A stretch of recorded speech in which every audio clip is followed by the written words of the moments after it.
We like Pog. Hi. Played a gig with my friends in Fasching in Stockholm. I'm basically going to react to my playing, okay? And tell you some thoughts I have, and maybe you will find value in it. Maybe we can discuss what I did. Maybe I'll talk about where I played stuff which I didn't plan. You know what I'm saying? Should we watch it? Let's go. This is me.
We like Pog.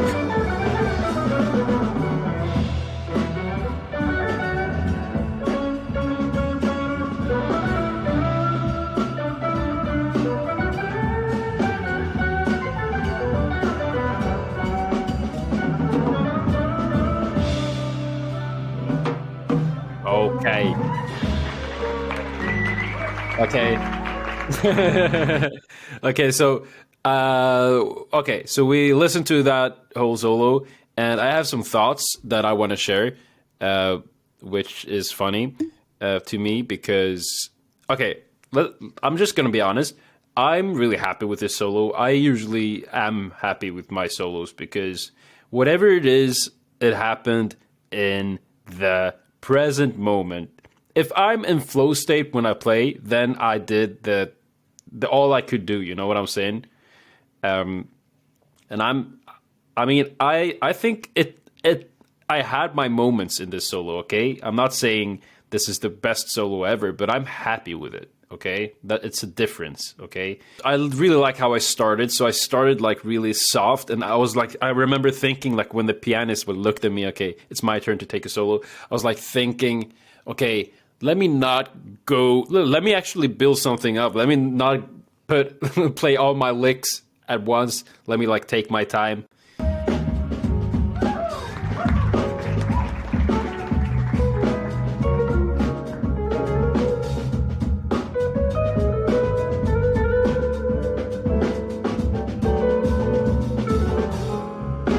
So that was literally just trying to like, I really had that thought of like, okay, let me build this up. Let me take my time. Let me feel the notes. Okay. I think that's a really good thing. But like when you take a solo, like the first chorus or like in the beginning, to really just like feel, okay, feel the notes. Like, let's get in the feel of playing. I mean, you're playing in front of an audience too. It's like there are so many things. You don't want to think about the audience. You want to get into the space. Like imagine you're just jamming. Okay, that's what you do. You're jamming, and I remember just thinking about that. Like just okay, let me just feel that note. Okay.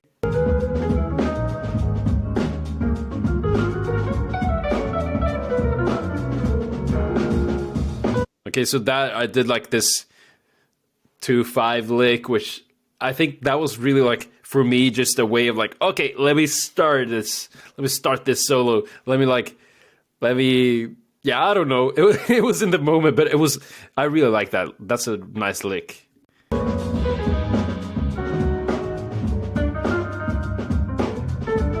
And I remember that when I do that thing, I really remember that as something that I didn't want to do.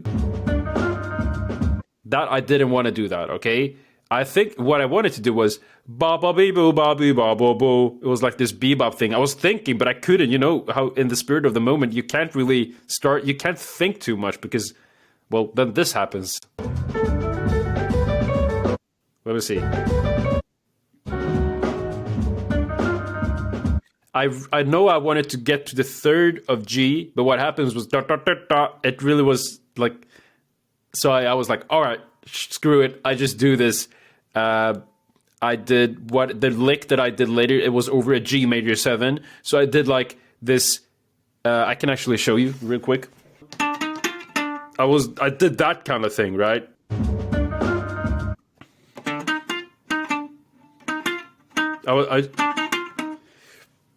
I wanted to do. I remembered that I wanted to do that. But I couldn't. In the spirit of the moment, it just wasn't allowed. And then I do this. Okay? Amazing G major 7 lick. I really like that lick. So it was over a G major, right? So I did. Okay? And this is literally just you go up a B minor arpeggio. B minor 7, which works amazingly over a G major 7. So you go up a B minor 7 arpeggio, and then you go. So you go, and then you go, and then you go. So you go. Works really well over a G major 7. It works really well over an E minor 7, okay? And G major. Okay? So that's what I did.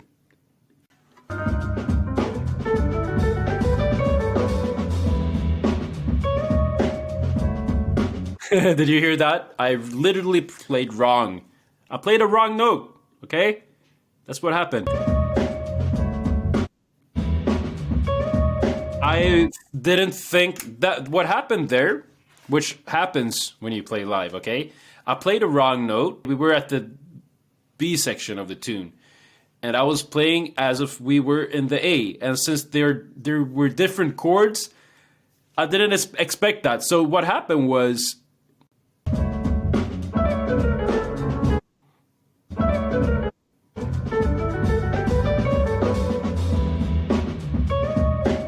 okay, so this dissonance happened.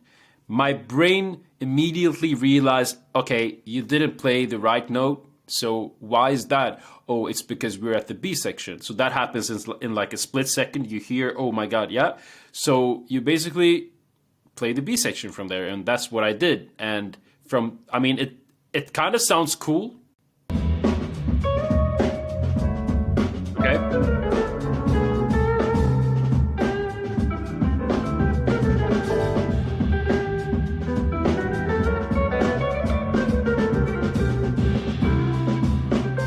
I was a little like, you know how you play a wrong note and then after that, you know how you play a wrong note and after you've played that wrong note, you kind of get like this orientated feeling. What's it called? Like you get this like, oh my God, now the next thing I'm going to play is wrong too. I think I got a little of that. So I hear that I play a little wrong stuff and like, yeah, but that's okay because I feel like I recover from it. But I mean, it happens.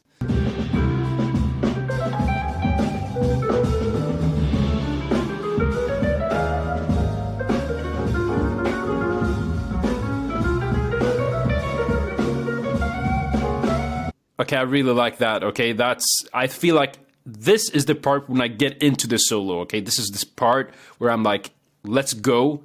There's no turning back. Let's have fun.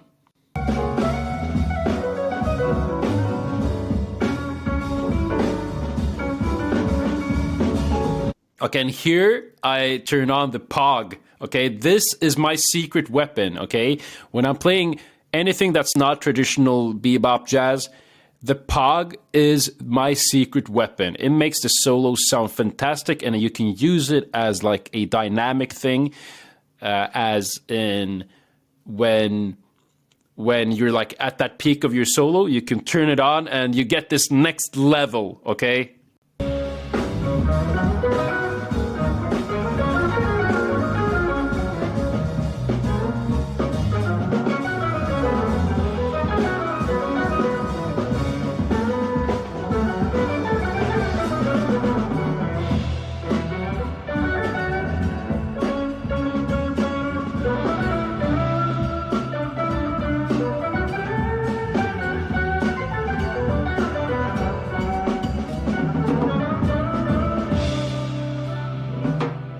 Yeah. So I would say like at that part of in the end there, like from here, I think like literally when that pedal came into the picture, when that Pog came into that picture, like I remember like that was when I was in flow state. I was like, oh good God, let's play. Like, you know, I got that feeling, and I'm really like, okay, there I was like in it, okay? But sometimes, you know, it takes a while to get into it, okay? And I'm not saying what I'm playing is bad, because I don't think it's bad. I think it's good, but I think it's fun to like analyze where I was at that point. Like you can like pinpoint almost like, yeah, I remember I wanted to go to the third, but I didn't. And that's because of this. And then that influenced the next thing. So yeah, I think this was really fun.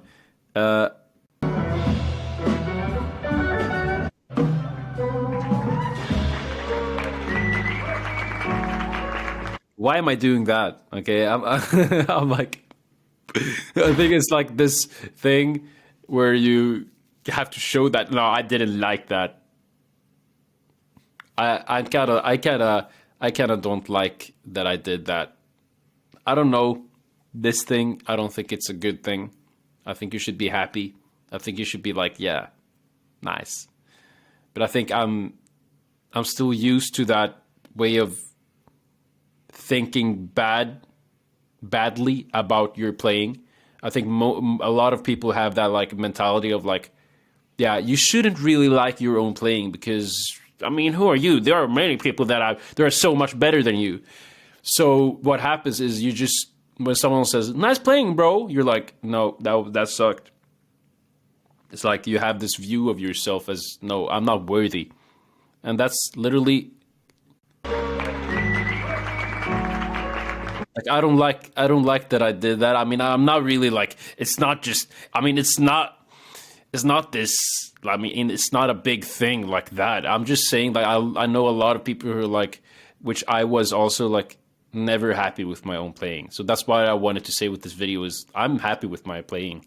Okay, I'm proud to say that I'm really happy with my playing. I know I can get better. It's not about I can't get better. Of course I can get better. But who's gonna make me not like my playing? Just because you like your playing doesn't mean you don't want to get better. I feel like just because you want to get better doesn't mean you have to think badly about where you are right now. You know that if you want to get better, you need to surrender to the process of becoming better. And that you can only do by liking where you are right now, because liking the process of where you are right now actually influences what's going to happen, okay? You'll have that interest in getting better. You'll get interested. You'll analyze your own playing. Be like, yeah, I like my own playing. I know I can get better. Like all this stuff, I'll say, yeah, I wanted to go there, but I didn't because something happened. Now I know what to work on, okay? But it's not in this like, oh, I suck, I have to go practice. It's more like, oh, I have to go practice. Like, that's fun. Like, wow, that influenced me playing that. That made me play that wrong note. Doesn't matter, okay? In the end, it's all just notes, music. Maybe that wrong note, have you thought about one thing? Maybe that wrong note, it like made somebody in the audience feel, oh my God, that was the best note I've ever heard. How do you know that? Okay, when you go and you're like, oh, I didn't play that bridge right. Maybe the way you played actually influenced someone else to go play their instrument. because you don't know that. So always be grateful. The things you do influence people. So be grateful for that. Be grateful for where you are right now. Be grateful for the notes that come out of your instrument, regardless of if it fits the scale or not, okay? We can practice when we're at home, but when we're in these kind of situations, this is what's supposed to happen, okay? Believe me when I say that when Miles Davis and like all those pros, when they played, don't you think they played wrong notes? Like literally you can't. Like if you feel like I'm going to practice so I will never play a wrong note again, it won't happen, okay? It will never happen. So the only thing that will happen is you becoming more comfortable in yourself and in what your capacity to play, okay? That's what we want. We want your, like, my goal is to get deeper into the flow state when I play, to be able to not think at all, to just be in the spirit of playing. And I know that in order for that to happen, I have to know the tunes inside and out, okay? So that's what we practice on. We practice so we can go up to the stage, so we can be there, okay? So we can be in that. See that? To literally be inside of our spirit. This is like, that phase is important to me, okay? That phase is what I'm striving to get, okay? Because it's like expression. We're there to express our true selves, okay? When you go up on stage, it's the true authenticity that matters, okay? That's what we strive for. True authenticity. And if you want me to help you one-on-one, if you want to be in seminars where we talk about this kind of stuff, you're welcome to join GuitArmin School. And the link in the bio, we have a lot of fun in there, okay? So you can join there and it's the best jazz guitar community, I think. So we do lessons, I teach guitar, I do seminars.